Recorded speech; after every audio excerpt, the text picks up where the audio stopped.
Assalamu alaikum. Welcome back to another episode of Quran in English. My name is Ahmed, and I'm happy to take you through the third section of Surah Al-Kahf, which means the chapter of the cave, which is chapter 18 of the Quran, and I'm very excited to carry you through this.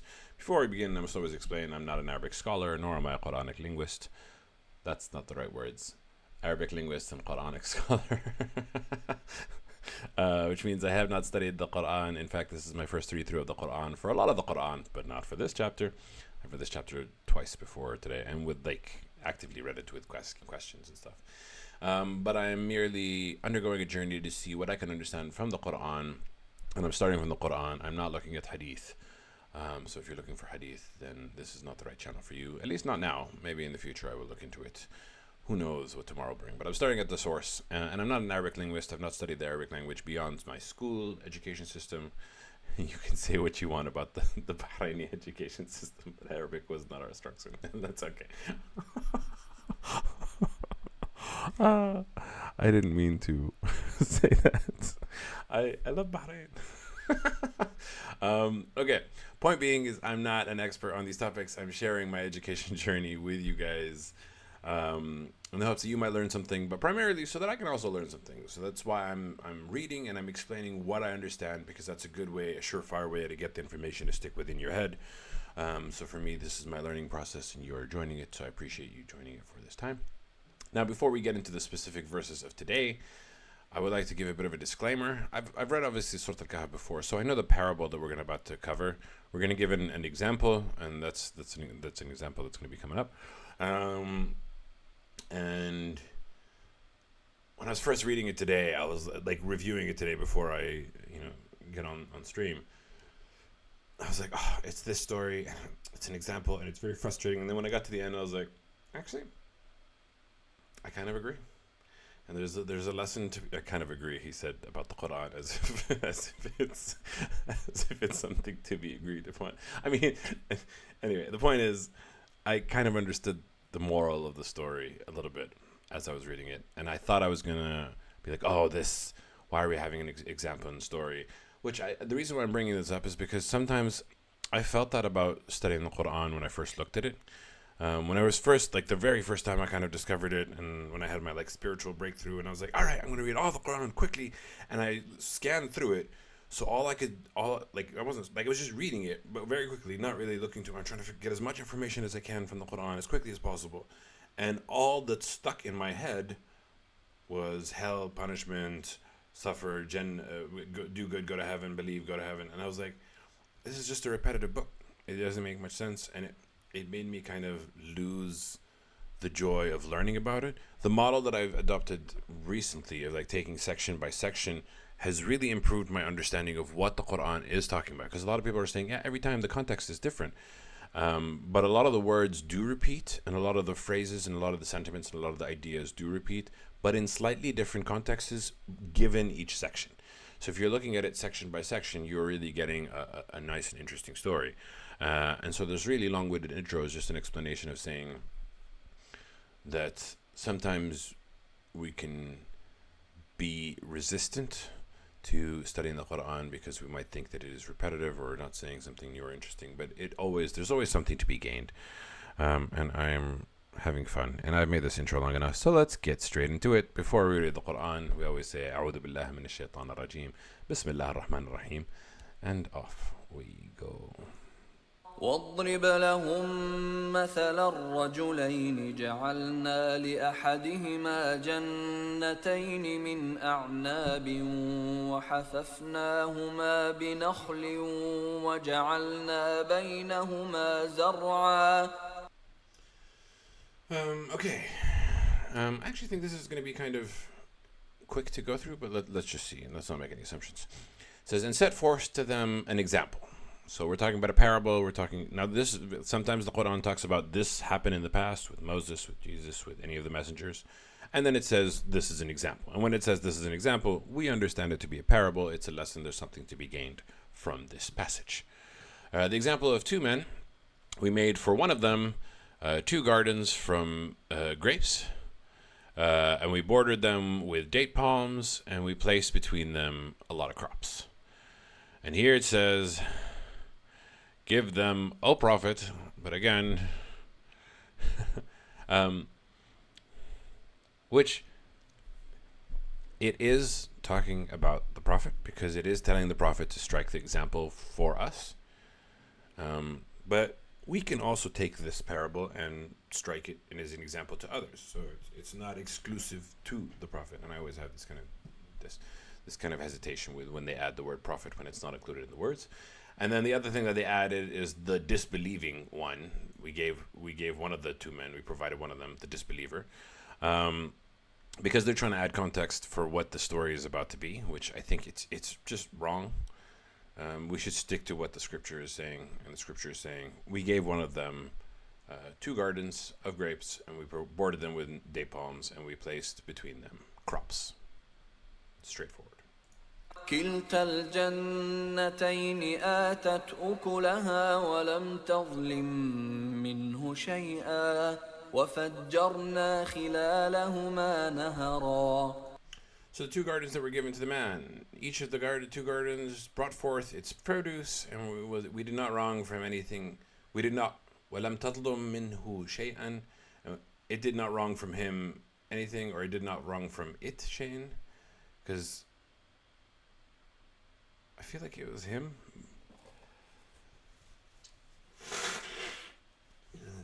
Never falling short is the correct understanding of what this is trying to say. Never did him wrong. I think it's never did him wrong, to be honest. وَلَمْ تَظْلِمْ مِنْهُ, from him, شَيْئًا. And it never wronged from him anything. But I guess they're saying the object, the who, at the end of the word is talking about the fruits or the gardens.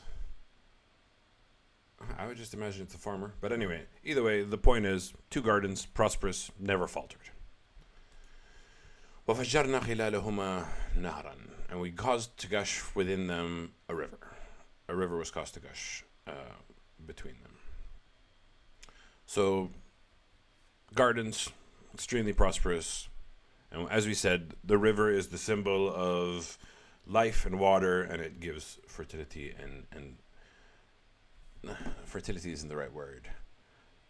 Is fertility the word they use for vegetation, for like a healthy garden? It's fertile? Probably. Either way, the river indicates that the gardens are producing a lot of fruits and never doing anything wrong. وكان له ثمر فقال لصاحبه وهو يحاوره أنا أكثر منك مالا وأعز نفرا. And he was for him, and it was for him fruit, which means it also had other resources as well, fruit, produce, very bountiful. So he said to his companion, the other man who didn't have the same things that he had, while he was talking to him, he says, I am greater than you in wealth and stronger in men, which is a very interesting concept. Why would you say you're stronger in men, superior in manpower? But I think the idea is what comes as a result of the prosperous garden is you get wealth, you get manpower, you get to transcribe. And here we see the man committing one of the major sins, if the first major sin stated in the Quran, as in based off time, where Iblis did not bow down to Adam because he thought he was better than him. And arrogance was the first recorded problem, and here we see the problem of arrogance. And this whole parable talks about, do you give credit to yourself or do you give credit to God? Which I think is the main message. But this is what he said. He said, I'm greater than you in wealth and superior in manpower. ودخل جنته وهو ظالم لنفسه قال ما أظن أن تبيد هذه أبدا. All right, mistake number 2. And he entered his garden while he was unjust to himself, and he said, I do not think that this will perish ever. So first he was arrogant. Then this is also a form of arrogance, right? It's a form of like not only am I big and strong, but nothing's going to be able to touch me. And it may remind you of a few people in the world today. You might think of certain nations that claim to be the greatest nations. There are two specifically that stand hand to hand, and lo and behold, they're allies. But anyway, second sin, I think that this goodness will last forever. So not only are you giving credit to yourself, but you're also making a claim about the future that you don't know. And it's kind of tied to the first problem. If you think that you are the cause of the prosperity, then you're like, I will always be prosperous. Therefore, it will not stop. But if you understand that the cause of prosperity is God, then saying a claim as it will never cease is impossible, because it will continue until God suggests, until God decides that this will stop or continue. And herein lies the lesson. وما أظن الساعة قائمة ولئن رددت إلى ربي لأجدن خيرا منها منقلبا. And here's the third problem and statement.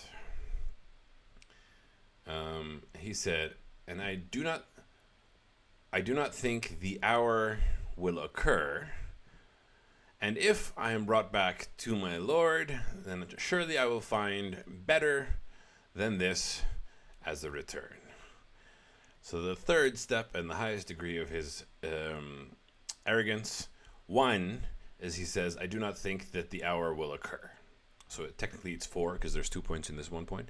What is the hour? We have mentioned the hour in reference to Judgment Day, in reference to the end of times, in reference to, the coming of the hour means the end of all time. But we have also referenced that the hour sometimes refers to the hour of one's death. And every person has an hour, every person has a term, every nation has a term.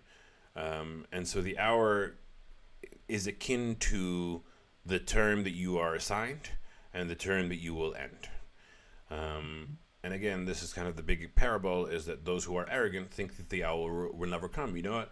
I'm living such a good life. And then to the cherry on top of the cake, he says, and if I am returned to my Lord, then I will surely find better than this as a return. An interesting point that was brought up in my discussions outside of the channel, hi Michael, is that some people tell others, you're going to hell. Some people tell others, I'm going to heaven. And this is also a form of arrogance. We have our best understanding from the books. We have the best understanding from the directions that you have to believe and you get into heaven. But we don't know who's going to heaven, who's going to hell. And the Quran constantly tells us God knows better what's in our hearts. And what's in our hearts is more important than what we say, for example. And having the arrogance and the certainty that not only do I have a good life, the hour's not coming, but if the hour comes, I'm going to have something better. Oh, you're speaking on behalf of God, and you're saying, oh, I know how God's going to judge me. I know that I'm a good person. There's the arrogance keeps going level by level by level, and you kind of see how bad this is perceived. So he's not exactly committing blasphemy, because he's still saying my Lord, but he is committing grave sins of arrogance. And I don't think that the hour is coming is an example of we are the greatest nation on earth. We cannot be stopped. And every single civilization and nation that said this has faltered and disappeared. And there was the Persian Empire, there was the Ottoman Empire, there was the British Empire, there was the Dutch. Dutch wasn't really an empire, was it? There was the Romans, there was the Pharaohs. You see it time and time again. Everyone's like, we are unstoppable. There was the Titanic. I don't know why I'm throwing that in there. But that's kind of the main lesson that the Quran is trying to teach us, is be humble. Don't think that you're fantastic and amazing and that your poop don't stink. I had to phrase it so that it's YouTube friendly. Even though I'm not targeting kids with this, I can say the word, but I still kind of want to respect it. But that's kind of the main point. The main parable is showing that this man's arrogance reached astronomical heights. Speaking for God when he had no authority, saying that the hour won't come, saying that I am stronger than you, saying, what was the previous one? Yeah, I don't think it'll ever perish, and saying that I'm strong, I'm better than you, and I have more men, and la di da di da, tooting their own horn.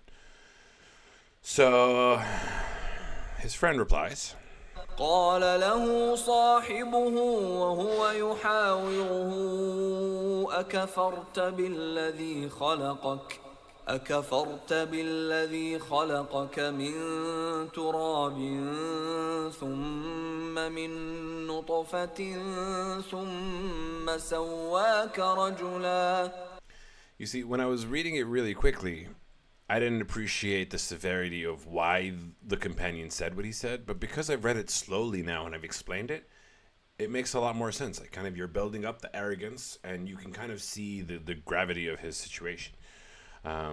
Which is what I was referring to in the beginning of the episode, is that sometimes if you scan through the Quran, you don't get the value, but if you like really sit and contemplate, you can kind of get so much. And the longer you contemplate, the more that you get out of the Quran, because it's very powerful. Anyway, he said to him, his companion, while he is talking to him, do you disbelieve? And disbelieve isn't the right word. Al-kufr, like, yes, technically the right word is disbelief, but I don't feel like it accurately conveys the word kufr. It's kind of like, have you abandoned your God? Kind of like, it's a weird, it's not just, oh, I don't believe in God, because the companion, his friend, did say, if I go back to my Lord, I'm going to get something good. So it's not like he's not believing in God. That's not the right word and phrase. That's why I struggle with it. But it means, like, have you like really abandoned what it means to believe? Have you really strayed so far from the path? Have you strayed so far from God? So it's a bit more of a nuanced word than disbelief. أكفرت بالذي خلقك? Have you strayed from the one who has created you from dust, then from a quantity of semen, then fashioned you into a man? So here they're explaining that from dust, they're talking about Adam. I feel like they're misunderstanding, because Adam wasn't created from dust. Adam was created from clay and mud. And it was said many times over, which people assume is dust. But I feel like they're missing the point of this explanation. And I like the idea of dust before semen, because semen includes like a biological element that is there. And I feel like dust represents what it would be were it not to be in the biology. Like, I feel like it's more of a transition, and I don't feel like it's a reference to Adam. But that's, I mean, again, we're arguing semantics here, and we won't really know exactly what it means. But I feel like there's a reason why it says from dust, then to quantity of semen, then to a man. Which, by the way, the fact that the Quran was talking about semen 1,450 years ago, long before the microscope, is, and this isn't the word, like, it's not like semen as in the word for semen. It's a minute quantity of semen. Like, it's talking about a sperm cell. It's literally talking about like something that is beyond their understanding of this is what causes pregnancy 1,450 years ago. Like, this is wizardry to those way back when. Yeah, and they made you a man. So his buddy calls him out. Have you strayed so far? To, like, really? Are you that arrogant that you've kind of, you're speaking for God, you're disbelieving? Like, it's not disbelief, but you're like straying so far from what God wants us to be. Like, really? A kafart? Fun fact, the word kafir in South African Afrikaans is a terrible slur against black people. Which, interesting, the word kafir in Arabic means disbeliever. But it's not like just disbeliever, someone who like actively rejects religion, Just fun little play on words. That in one country it's a racial slur, in another country it's disbelieving. But in both countries it's pretty bad. لكن هو الله ربي ولا أشرك بربي أحدا.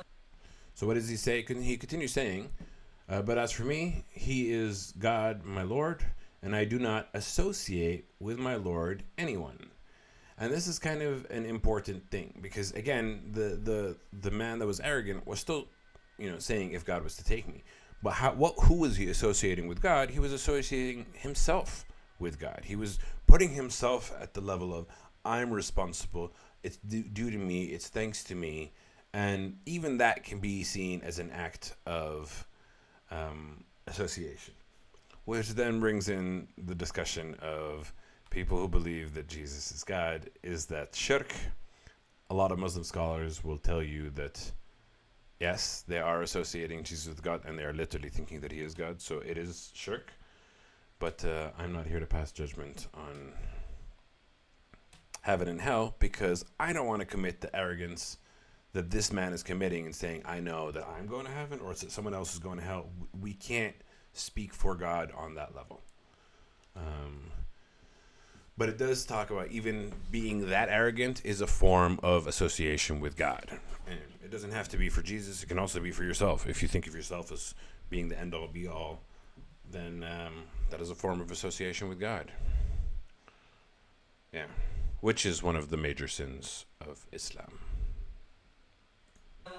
ولولا إذ دخلت جنتك قلت ما شاء الله لا قوة إلا بالله إن ترني أنا أقل منك مالا وولدا. Yeah, beautiful. And we see another phrase. Last episode we got the words Insha'Allah, which means if God is willing.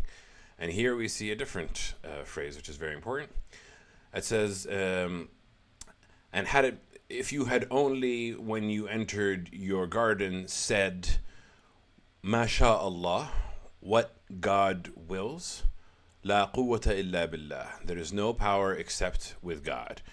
And these are two statements that a lot of Muslims say whenever we see someone doing something amazing, we say MashaAllah, you did great, MashaAllah, you succeeded, MashaAllah, you like. So we always precede a compliment with what God wills to kind of refocus our attention that yes, this is a fantastic thing that you have accomplished, this is a fantastic thing that you're able to do, but this is through the grace of God that you're able to do it.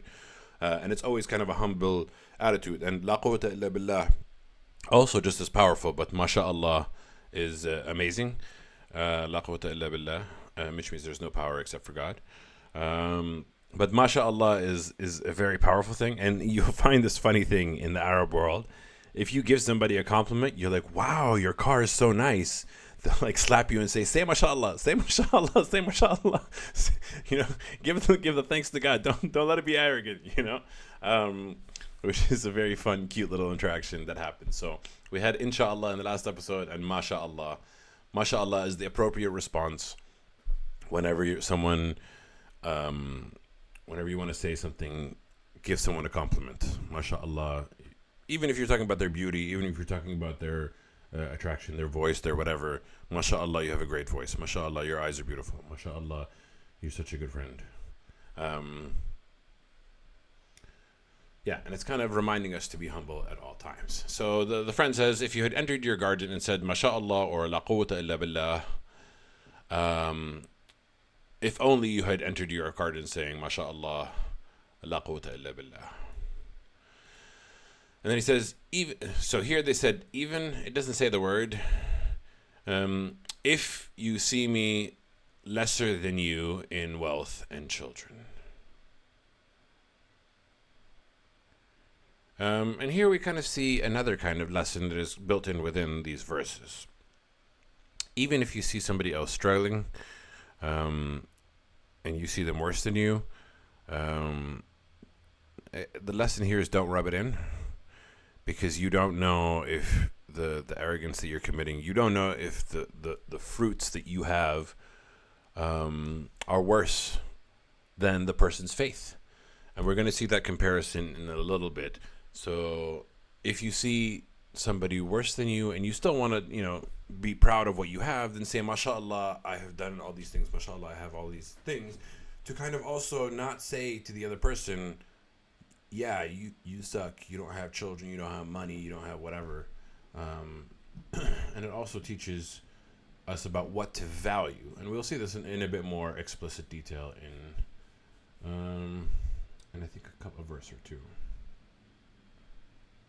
فعسى ربي أن يؤتيني خيرا من جنتك ويرسل عليها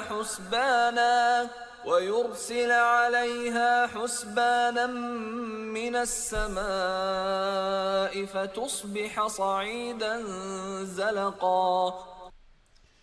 And then he says something that I kind of struggle with, but I kind of get it.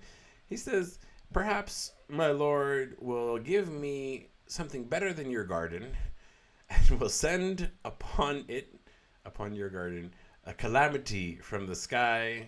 Here they say a thunderbolt from the sky, but it could be a tornado. It could be any sort of calamity from the sky. So then it'll become a ground that is slippery, which I'm like, look, it's one thing to say, like it's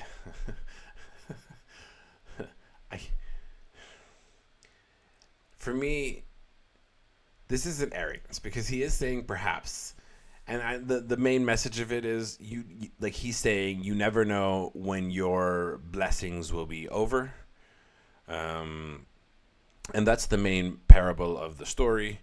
Is that you shouldn't be arrogant. You shouldn't say, oh, I'm so great, I'm so fantastic, because you might get screwed in a couple minutes time, and then it becomes like it doubles down for you, and you're like, oh, he was boasting yesterday, and then now he's begging today. Look how far, how the what is the expression? How the mighty have fallen. But the way that it's phrased, it just feels kind of petty. Like perhaps God's gonna send a calamity down to you, and your garden will be barren. Ground will be slippery. Turning it into a barren waste is what we understand. Yeah. Barren waste is, I think, a good accurate. It's not the literal world translation. It's the literal world ground that is slippery, but I think it means ground that's flat. That's not. It's barren. It doesn't produce. أو يصبح ماؤها غورا فلن تستطيع له طلبا. Or it will become its water sunken, so then you'll never be able to find for it. Here it's like a request. You'll never be able to seek it out. Or the water may seek into the earth, and then you'll never be able to seek it out. Yeah, okay. So, or its water will become sunken, then you'll never be able to pull it out. And so, the river, the concept of the river, we talked about it. The river is giving life and fertility, and then the water becomes too deep down, and you can't access it, and you can't feed your plants with it, and you lose the access to this water. That's kind of the whole point. Which, again, this person, the neighbor, who's a good believer, he's like, perhaps, your spoils will go to war, and then a calamity is going to come, and then the water's going to disappear, and it just feels like a lot. I don't know why it feels like a lot, but I think it's supposed to be like a lot. It's supposed to be serving as a lesson to not be arrogant in a way. وأحيط بثمره فأصبح يقلب كفيه على ما أنفق فيها وهي خاوية على عروشها ويقول يا ليتني لم أشرك بربي أحدا. And then that sort of comes true, right? So, and it was surrounded by his fruits. So he began twisting his hands over what he had spent in it, and while it collapsed upon its Urushiha trellises? What is the word trellises? I've never. That's I know what arsh means. Arsh kind of means thrones, or that which you sit and you place upon things upon. So I guess in terms of vegetation, this is considered. Okay, cool. Didn't know that, but yeah, it collapses on its trellises, everything that he set up essentially, and then he says, "Oh, I wish I had never associated with my Lord anyone." So again, after his neighbor, who's supposed to be the believer in this analogy, tells him perhaps something will come down and destroy everything, and then something comes down and destroys something, and I'm like, I'm trying to understand the wisdom in it. Is the wisdom that we have to kind of remind the arrogant of their arrogance? Is that what it's trying to tell us? Is it trying to tell us that, if you see someone saying, "Oh, I'm so big and strong," we have to tell them, "Hey, be careful of saying that I'm so big and strong because you might lose it all"?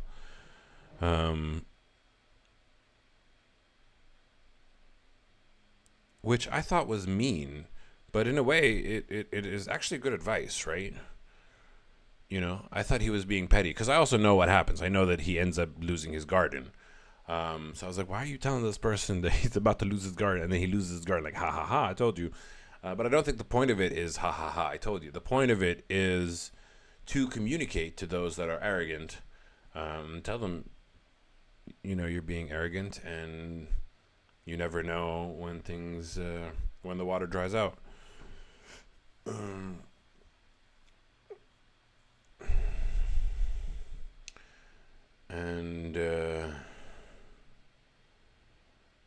Yeah, so either way, in this parable, it does end up happening.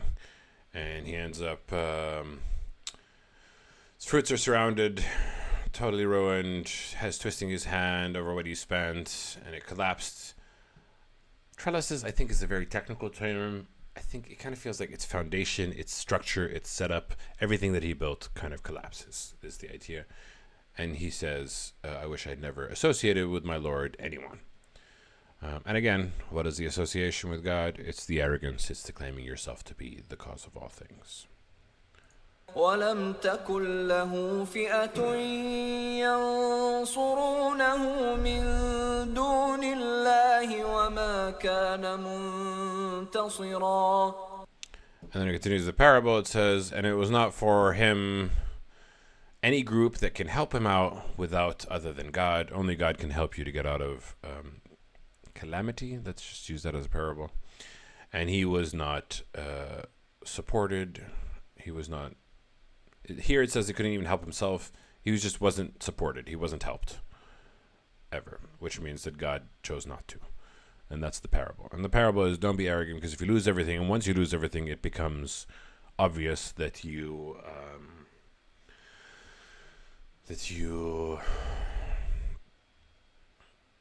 can't help yourself. And it's happened to many a people, and you see it time and time again. And yeah, it's a terrible thing.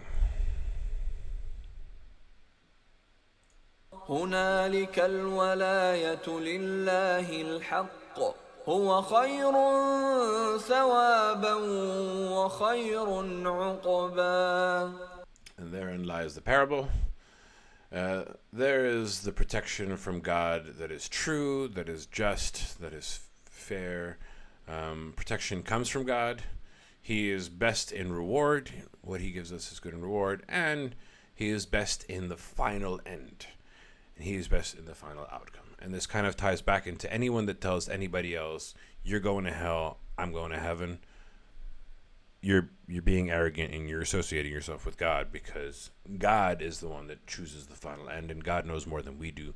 So don't be arrogant in whatever you have, and don't be arrogant in thinking that you know what's going to happen at the end of time, or thinking what's going to happen tomorrow, for example. But that complicates the situation quite a lot. And then here we see the comparison between good and No, the the parable continues in a different direction, but it's like a new story at the moment. But let's see. واضرب لهم مثل الحياة الدنيا كماء إن أنزلناه من السماء فاختلط به نبات الأرض فأصبح هشيما تذروه الرياح وكان الله على كل شيء مقتدرا. Okay. So I'm going to explain this in a different way than the translation is below. And I think it's important. But first, let's take it word by word.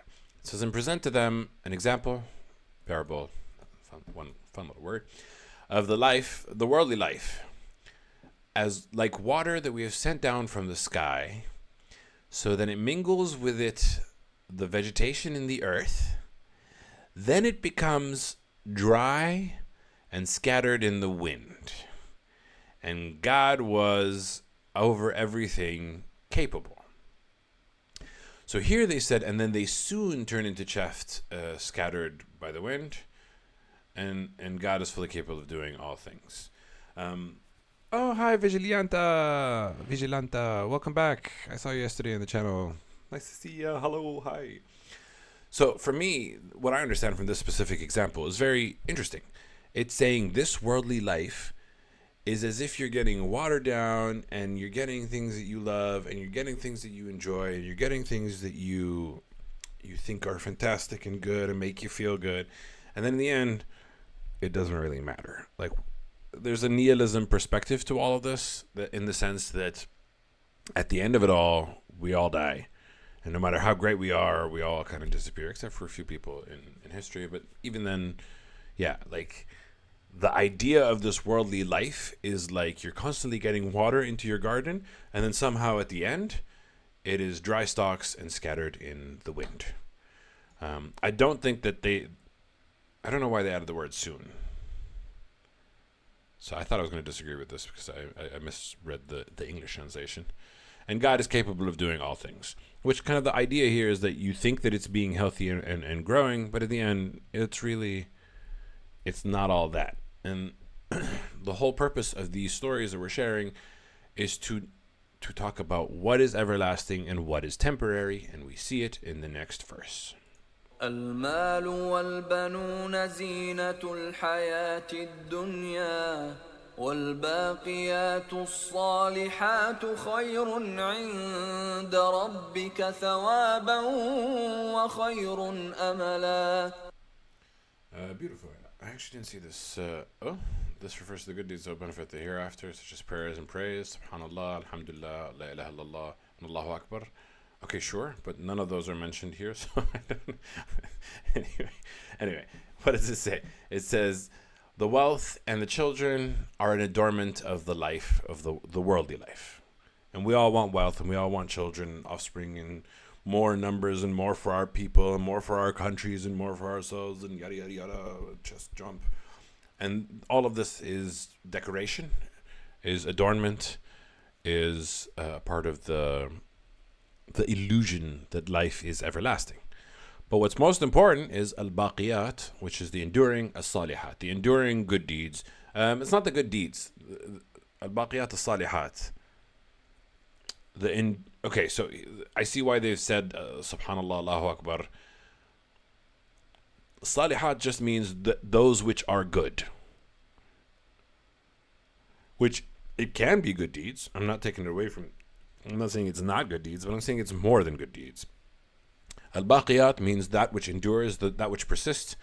And the reason why you can kind of understand it as the good deeds, because and the reason why they kind of talk about it over here is like praying and saying good things are creating an everlasting effect on your soul, because it ties it into Judgment Day, it ties it into this, but it's more than that. It's even if you take it as good deeds, it's more than the words that you say.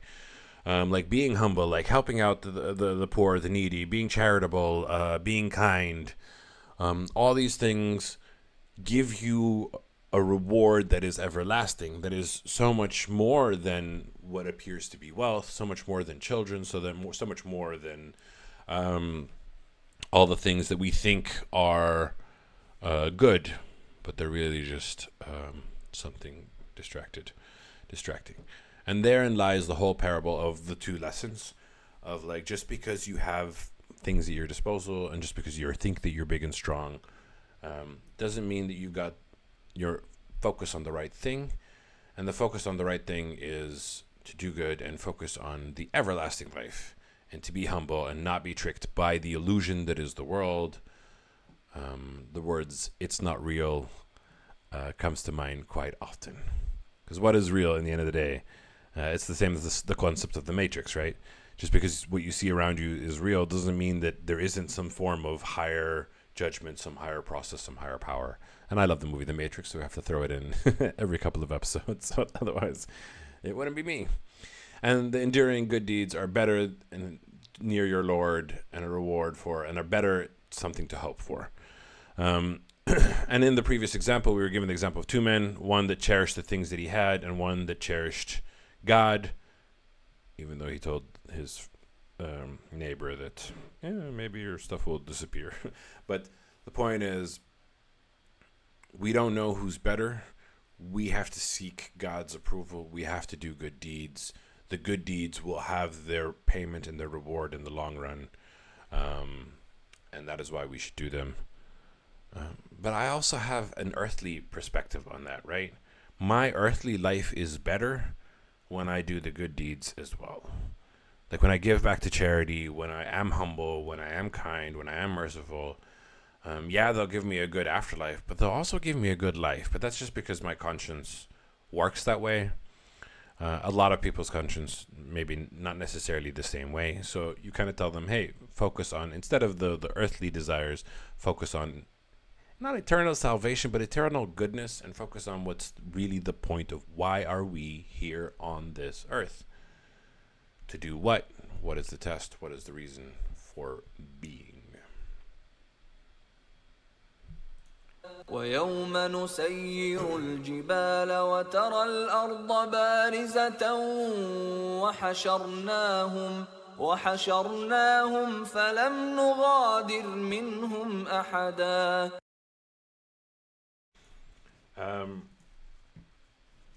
The day that we will cause to move the mountains, and you will see the earth in leveled plains, and we will gather them.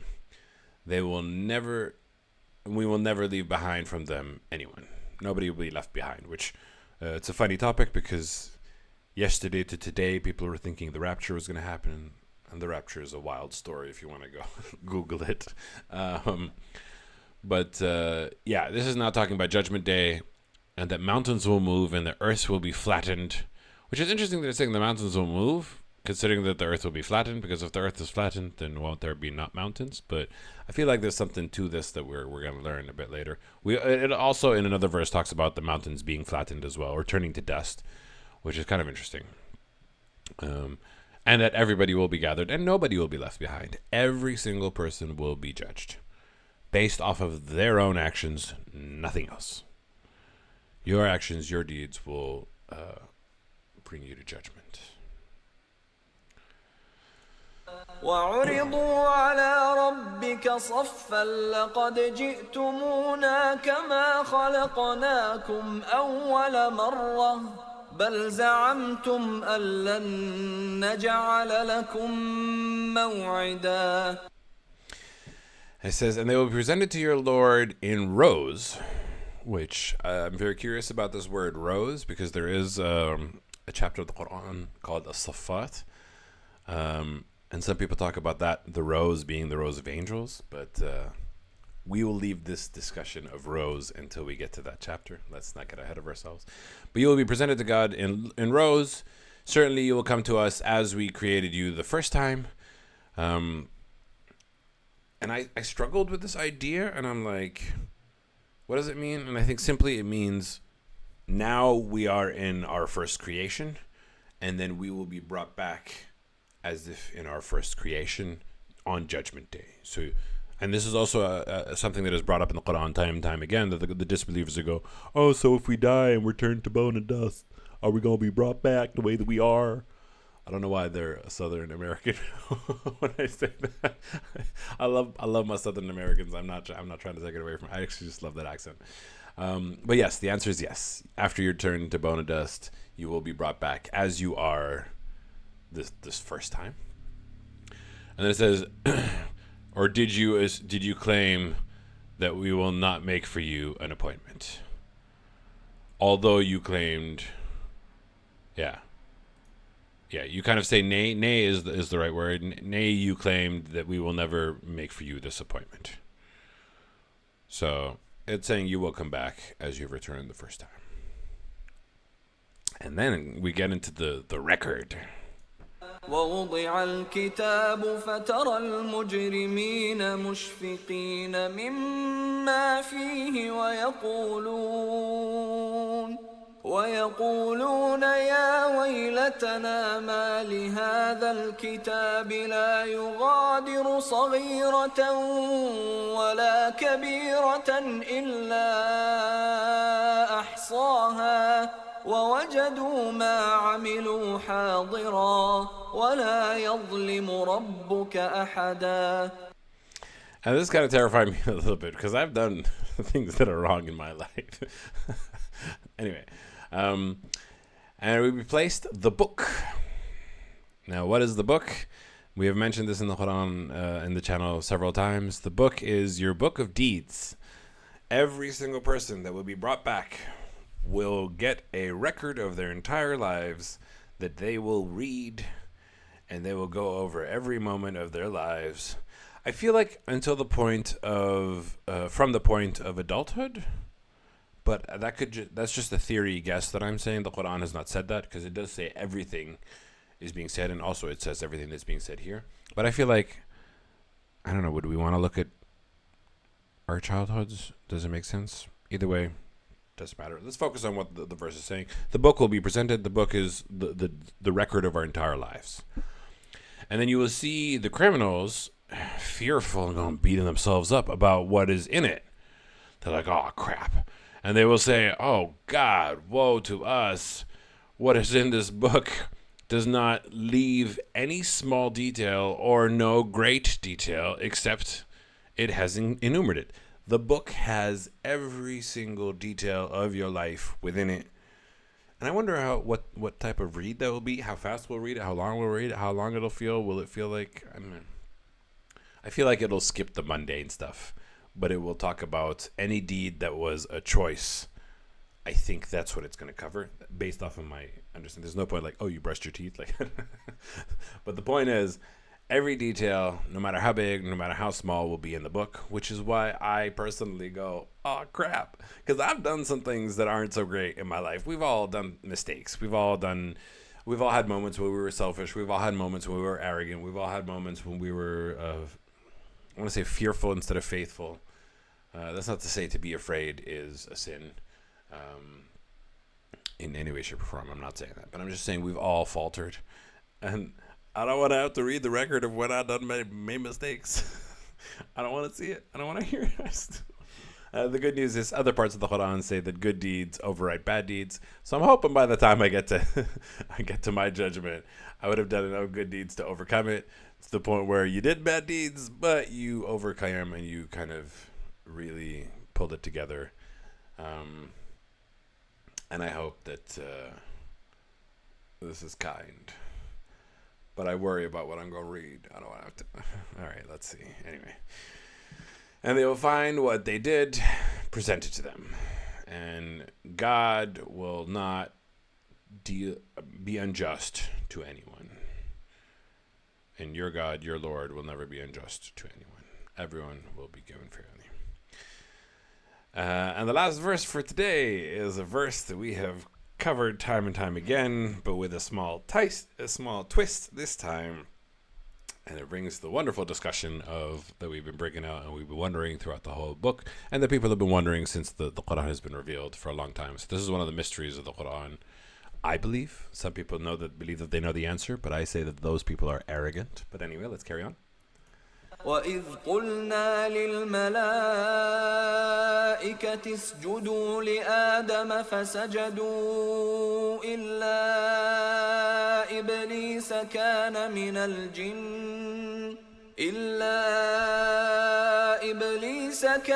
من الجن ففسق عن أمر ربه أفتتخذونه وذريته أولياء من دوني وهم لكم عدو بئس للظالمين بدلا. All right, it's the last verse of today, and why not get a spicy verse in there? All right, it says, "And when we said to the angels, prostrate, bow down to Adam, so they prostrated, except for Iblis. He was from Jinn, so he rebelled against his command." So several things are being said in this verse. We've always said, the Quran says multiple times again, all the angels were told to prostrate before Adam, and they all did except for Iblis, which indicates that Iblis is a part of the angels. And here it completes the statement saying that all angels were told to bow down before Adam, but Iblis refused because he was from Jinn. No, إلا إبليس كان من الجن. Yeah, Iblis was from Jinn, so he rebelled against the command of his Lord. Now, a lot of people will tell you that this means that Iblis was Jinn and not an angel, which I'm like, again, why does the Quran say time and time again, all the angels were told to bow down, but Iblis did not do it? And many other parts of the Quran, it just says that. But here it says, people say that here it's saying that he was Jinn, and the reason why he disobeyed God is because he was Jinn. And some people claim that angels cannot disobey God, even though there is only one verse in the Quran that says, over hell there is a watchful group of angels that do not disobey God. That does not mean that all angels do not disobey God. It says specifically those group of angels don't disobey God. It doesn't talk about all angels altogether. So can angels disobey God is a question mark. It may be true, it may be not. The answer is yes or no, but I don't personally know it. Was Iblis an angel or not? Now, if you take angels as being a species, and some people said a species of light, but that's not in the Quran, so let's not go. If you take angels as a species and jinn as a species, are they mutually exclusive is the question. The other possibility is that you can be both an angel and a jinn. And the concept of this is kind of like if you are a crossbreed. If my mother is black and my father is white and I'm half black, half white, then you possibly could be both. And that's how I understand it as well. We see a comment, Mr. Matar, he was a jinn amidst the angels, that's why we don't know, but he is not an angel. We know that he was a jinn. We know that for sure. The Quran is very clear that Iblis was jinn. The question that is arising for me is, was he a jinn and was he an angel? And how does that work? That works in the concept of crossbreeding. For instance, if you have two different races crossbreeding, a black woman, a black person and a white person coming together to have a child, and you have a light-skinned brown person, is that person black? Is that person brown? What race does he belong to? It could be both. The other possibility is that angel, we don't know that much about angels as well. Angel could also be a title. Angel could be a title for those that are serving in heaven, a title for God's army, instead of a race. But I do think that they are a race because the angels were created before Adam. So the most popular belief is that Iblis was not an angel and Iblis was a jinn. And that I will give you, and that is quite plausible, but it does not explain why the Quran says in many times all angels were told to bow down before Adam, and all of them bowed except for Iblis. Why does the Quran say that, given that he was not an angel? You know, for me, it's a very valid point. I do agree that he was jinn. My question is, could he be a jinn and an angel? My question is, can someone elevate into the status of angels? I don't know, and I feel like I don't understand. But it's interesting that we have this phrase as well. And then it says to all you people, then you take him and his offspring as protectors from other than me, while they are to you enemies. Wretched are for the wrongdoers this exchange. What an evil alternative it is for wrongdoers to exchange. Yeah, so it does come down. And again, I told you, this whole parable that we've been reading, this whole section of the Quran that we've been reading, is about arrogance. And we saw the example of the farmer was he was arrogant threefold, and his arrogance kept going higher and higher and higher. And we obviously come back to Iblis, which is the original, the earliest story that the Quran tells us about arrogance and about like I'm bigger than God, and how he associates himself with God because he refuses to listen and he refuses to hear. And it's a very, very interesting little parable with the question that we always run into. So this was the third section of Surah Al-Kahf. In the next section, we start talking about one of my favorite stories in the Quran. We call him Al-Khidr, but his name isn't mentioned in the Quran. But it's essentially this righteous man that Moses went to learn from. And it's such a cool story. It's so exciting. It's a very interesting story and brings together a lot of moral dilemmas, and that's what I love about the Quran. It's like some of the stories are like, whoa, is this right? Is this wrong? What's the truth?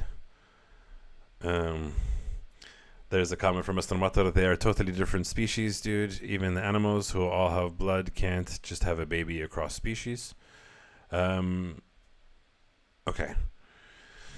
Given the assumption that you're saying that angels are a species and jinn are a different species and that they cannot mix, then by your definition, jinn are from fire and angels are from light. So the Quran does say jinn are from fire, but the Quran does not say angels are from light. We get angels are from light from hadith. And I looked into this very specifically because I wanted to see what exactly does the Quran say. And again, I'm not disregarding all belief, but at this point in time, my approach to the Quran and my approach to Islam and my approach to my understanding is start from the very thing that you know cannot be changed and cannot be wrong, and then expand to the hadith. I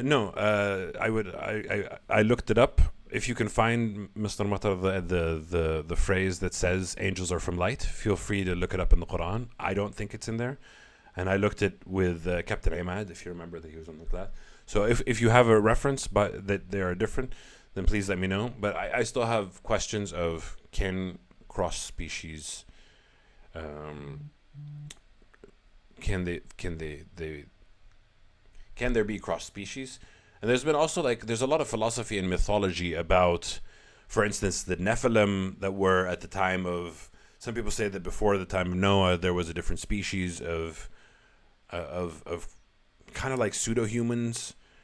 Some people have stories of like demons and humans. Some people talk about angels and humans. So there are a lot of ideas and concepts and philosophies that species can crossbreed, but I don't have any evidence of it. Again, the whole purpose of what I'm doing and how I'm studying and how I'm approaching this is, what is the Quran saying? The Quran says all angels bow down except for Iblis, and that he was made of jinn. 100% agree he was made of jinn. He was a jinn. Question mark, was he an angel for me? Based off of what is being said. But yes, next chapter is coming up. Al-Khidr, the righteous man that Moses was learning from. And moral conundrums. What is an evil deed? What is a good deed? For example, the question of, if we kill baby Hitler and save a lot of people's lives, is that a good deed? We're not going to get to that stage, but we are going to give an example of it. But it's not all going to be in the next episode. It's going to be mostly in the next episode and a little bit in the episode after tomorrow.